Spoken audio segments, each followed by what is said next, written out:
ದೇರಳಕಟ್ಟೆಯ ನಿಟ್ಟೆ ಪರಿಗಣಿಸಲ್ಪಟ್ಟ ವಿಶ್ವವಿದ್ಯಾನಿಲಯದ ಪಾನೀರ್ ಕ್ಯಾಂಪಸ್ನಲ್ಲಿ ನಿಟ್ಟೆ ವಿಶ್ವವಿದ್ಯಾನಿಲಯದ ಎನ್ಎಸ್ಎಸ್ ಘಟಕದ ಆಶ್ರಯದಲ್ಲಿ ಗುರುವಾರ ನಡೆದ ಹುತಾತ್ಮರ ಸಂಸ್ಮರಣಾ ಕಾರ್ಯಕ್ರಮದಲ್ಲಿ ಭಾರತೀಯ ಸೈನ್ಯದಲ್ಲಿ ಸೇವೆ ಸಲ್ಲಿಸಿದ ಪ್ರಸ್ತುತ ಮಂಗಳೂರಿನಲ್ಲಿ ವಾಸಿಸುತ್ತಿರುವ ಕರ್ನಲ್ ಕಣ್ಣೂರು ಎಕೆ ಜಯಪ್ರಕಾಶನ್ ಹಾಗೂ 18ನೆಯ ವರ್ಷದಲ್ಲಿ ಸೈನ್ಯಕ್ಕೆ ಸೇರಿ 2ನೆಯ ಮಹಾಯುದ್ಧದಲ್ಲಿ ಸೇವೆ ಸಲ್ಲಿಸಿ ಭಾರತೀಯ ಸೇವಾ ಪದಕ ಹಾಗೂ ಯುದ್ಧ ಪದಕ ಪುರಸ್ಕೃತ ದಿವಂಗತ ವಾಮಂಜೂರು ನಾಯ್ಕ ಲೋಕಣ್ಣ ಶೆಟ್ಟಿ ಅವರ ಪತ್ನಿ ರಾಜೀವ್ ಶೆಟ್ಟಿ ಅವರನ್ನು ಸನ್ಮಾನಿಸಲಾಯಿತು. ನಂತರ ಮಾತನಾಡಿದ ನಿಟ್ಟೆ ಪರಿಗಣಿಸಲ್ಪಟ್ಟ ವಿವಿಯ ಸಹಕುಲಾಧಿಪತಿ professor doctor M Shantaram Shetty, ಧಾರ್ಮಿಕ ಹಾಗೂ ರಾಜಕೀಯ ಕಾರಣ ಹೊರತುಪಡಿಸಿ ಯಾರು ರಾಷ್ಟ್ರಕ್ಕಾಗಿ ತಮ್ಮ ಜೀವ ಬಲಿದಾನಗೈಯುತ್ತಾರೆಯೋ ಅವರು ನಿಜವಾಗಿಯೂ ಶ್ರೇಷ್ಠ ವ್ಯಕ್ತಿಗಳಾಗಿ ಸದಾಕಾಲ ಜನಮಾನಸದಲ್ಲಿ ಇರುತ್ತಾರೆ ಎಂದರು. Mahatma Gandhi was martyred on 30th of January 1948.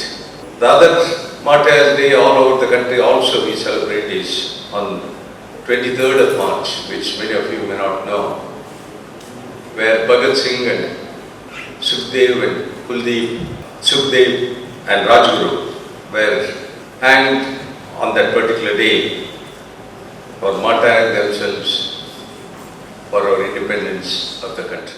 Kernel A K Jayaprakashan ಮಾತನಾಡಿ, ಯುವ ಜನತೆಗೆ ಭಾರತೀಯ ಸೈನ್ಯದಲ್ಲಿ ವಿವಿಧ ಕ್ಷೇತ್ರದಲ್ಲಿ ಸೇವೆ ಸಲ್ಲಿಸಲು ವಿಪುಲ ಅವಕಾಶಗಳಿದ್ದು ಅದಕ್ಕೆ ಸಿದ್ಧರಾಗಬೇಕು. ಭಾರತೀಯ ಸೇನೆ ಎಲ್ಲ ಬಗೆಯಲ್ಲೂ ಅತ್ಯಾಧುನಿಕ ತಂತ್ರಜ್ಞಾನವನ್ನು ಬಳಸಿಕೊಂಡಿದ್ದು ಪ್ರಪಂಚದಲ್ಲಿಯೇ ಸೇನೆಯಲ್ಲಿ ಸೇವೆ ಸಲ್ಲಿಸುವವರ ಸಂಖ್ಯೆಯಲ್ಲಿ 2ನೇ ಸ್ಥಾನದಲ್ಲಿದೆ. ಬಜೆಟ್ನಲ್ಲಿ ಅನುದಾನ ಪಡೆಯುವ ರಾಷ್ಟ್ರಗಳಲ್ಲಿ 4ನೇ ಸ್ಥಾನದಲ್ಲಿದೆ ಎಂದರು.